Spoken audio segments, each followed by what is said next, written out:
साथियों, अपनी बात शुरू करने से पहले सभी साथियों को जो आज यहाँ पे प्रोटेस्ट में आए हैं, एफिजी बर्निंग में आए हैं, मैं उनको क्रांतिकारी इस्तकबाल करना चाहता हूँ। और साथ ही साथ जो किसान आज दिल्ली के बॉर्डर पे अपना संघर्ष लड़ रहे हैं, वहाँ पे डटे हुए हैं, पुलिस या दमन के खिलाफ और इन काले कानूनों के खिलाफ डटे हुए हैं, उनको मैं क्रांतिकारी सलाम, लाल सलाम और जय भीम पेश करना चाहता हूँ। साथियों, जो किसान आज दिल्ली के बॉर्डर पे संघर्ष कर रहे हैं, उनका संघर्ष आज से या पिछले हफ्ते से शुरू नहीं हुआ है। भले ही जब वो बॉर्डर पे आए तब नेशनल मीडिया ने उनकी इशू को उठाया, पर उनका संघर्ष कई महीनों से चल रहा है। जब से मोदी सरकार ने जो है 3 किसान कानून एग्रीकल्चरल बिल्स को पास किया और एक जो अमेंडमेंट है इलेक्ट्रिसिटी एक्ट में, उसको जब से पास किया तब से संघर्ष चल रहा है। और जो अलग अलग तरीके से आज कोशिश की जा रही है कि संघर्ष की आवाज़ को दबाया जाए, कोशिश किया जा रहा है कि किसानों की आवाज़ को दबाया जाए, उसको आज मैं कड़े से कड़े शब्दों में उसकी निंदा करना चाहता हूँ। कहना चाहता हूँ कि मोदी सरकार चाहे जितना भी कोशिश कर ले, जिस तरीके से उसने कोशिश किया हमारी आवाज़ को दबाने का, और अलग अलग तमाम जितने देश के आवाम है जो अपने हकों के लिए संघर्ष कर रही, उनके आवाज़ को दबाने का, उस तरीके से ये उनका जो कोशिश है ये भी विफल हो जाएगा। साथियों, ये 3 किसान कानून लाए गए हैं, अलग अलग तरीके से मोदी सरकार अपने सिग्गू पे छोड़ रहा है, अपने ढकोसले दे रहा है कि ये कानून किसानों को पता नहीं, मतलब जो इनका जो प्रॉमिस है कि 2022 में हम किसान की आय को दुगनी कर देंगे, तो ये कह रहे हैं कि इससे किसान की आय दुगनी हो जाएगी। मोदी जी से मैं पूछना चाहता हूँ कि देश का एक किसान बताइए जिसने कहा कि ये कानून हमारे लिए ले आइए। मैं पूछना चाहता हूँ कि कहाँ से ये डिमांड आया कि आप APMC को ख़त्म कर दीजिए। और ये जो मोदी सरकार कह रहा है कि जो APMC है यानी जो मंडी है, मंडी खत्म होगी तो बिचौलिए खत्म होंगे, बिचौलिए खत्म होंगे तो देश के किसानों की आय बढ़ेगी। तो मैं पूछना चाहता हूं मोदी जी से कि आप तो चाय बेचे हैं, आप तो कहते हैं कि मैं गरीब घर से हूँ, आपने कब देखा कि कोई किसान जो है बाजार में अपना जो है ये बेच रहा है? या आप कह रहे हैं बिचौलिए खत्म हो जाएंगे, तो आप जो अडानी और अंबानी को ये पूरा एग्रीकल्चर का सेक्टर ही दे रहे हैं, तो आपको क्या लगता है कि अडानी और अंबानी जाके किसान से जो है उनका प्रोड्यूस डायरेक्टली खरीद लेंगे? ऐसा उल झलूल बात जो किया जा रहा है, आज कहा जा रहा है कि जो बिचौलिए हैं उनसे हम मुक्ति दिला रहे हैं, कह रहे हैं कि MSP के नाम पे धोखाधड़ी हो रहा है, कह रहे हैं कि मंडी में धोखाधड़ी हो रहा है। आज आप देख लीजिए किस तरीके से जहाँ पंजाब और हरियाणा के किसान प्रोटेस्ट कर रहे हैं, वो यही बात कह रहे हैं कि जो मंडी का आप बात कर रहे हैं, आप देखिए किस तरीके से बिहार हो चाहे यूपी हो, जहाँ पे पहले ही मंडी खत्म कर दिया। जो नीतीश कुमार की सरकार थी उसने 2006 में बिहार में मंडी को खत्म कर दिया था। अब देखिए क्या किसानों की हालत वहाँ हुई है, क्योंकि सीधा सीधा एक कोशिश है कि किस तरीके से जो पूंजीवादी है, जो कैपिटलिस्ट क्लास है, उसको किस तरीके से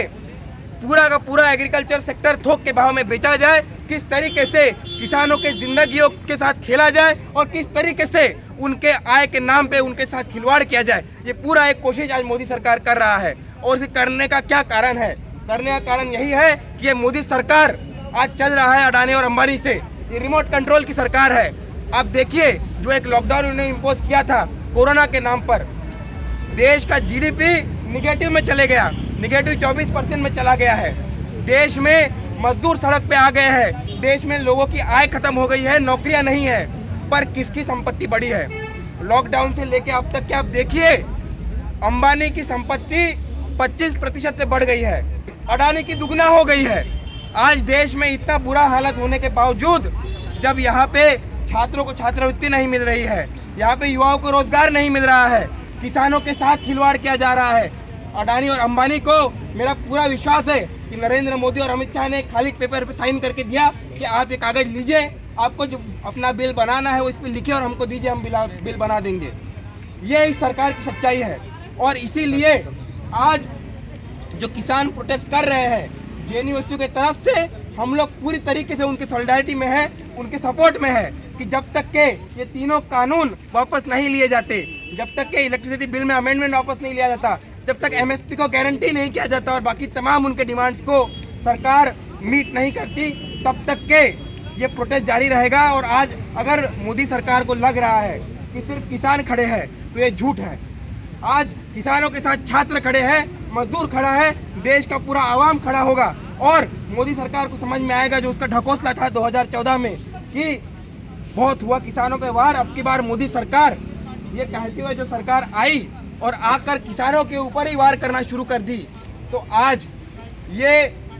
देश का आवाम उसको बताने के लिए तैयार है कि मोदी सरकार को अगर काम करना है तो जनता के हित में काम करे, ना कि अडानी और अंबानी के हित में। हमने एक अलग चित्र जो सरकार का है वो देखा, केवल कि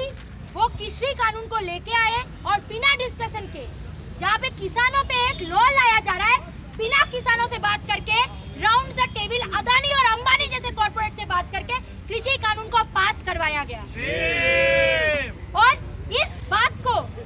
आज देश के अंदर देखना पड़ेगा कि किसान बहुत बार कोशिश किए कि किस तरीके से वो लोग डायलॉग इस सरकार के साथ कर पाए, और आज उनके पास एक ही डिमांड है कि ये जो 3 कानून लाया गया है उसको इमीडिएटली रद्द किया जाए, और उसके बगैर वो लोग दिल्ली से हिलने नहीं वाले हैं। और इसीलिए जेएनयू के तरफ से हम लोग उनको क्रांतिकारी इस्तकबाल देते हैं कि आज उन्होंने दिखा दिया है कि मोदी सरकार अगर मनमानी अपना चाहते हैं इस देश के अंदर, वो नहीं कर पाएंगे। इस देश के अंदर वही सरवाइव करेगा जिसके पास पैसा होगा, और इस मॉडल ऑफ कॉर्पोरेट नेक्सस को हम रिजेक्ट करते हैं। हम जेएनयू में भी रिजेक्ट किए, इसको पूरे देश के अंदर हम लोग रिजेक्ट करते हैं, और इसीलिए हमारी सॉलिडारिटी है किसानों के साथ, मजदूरों के साथ, और जो आम जनता अपनी लड़ाई सड़क पे उतर के लड़ रहे हैं उनके साथ।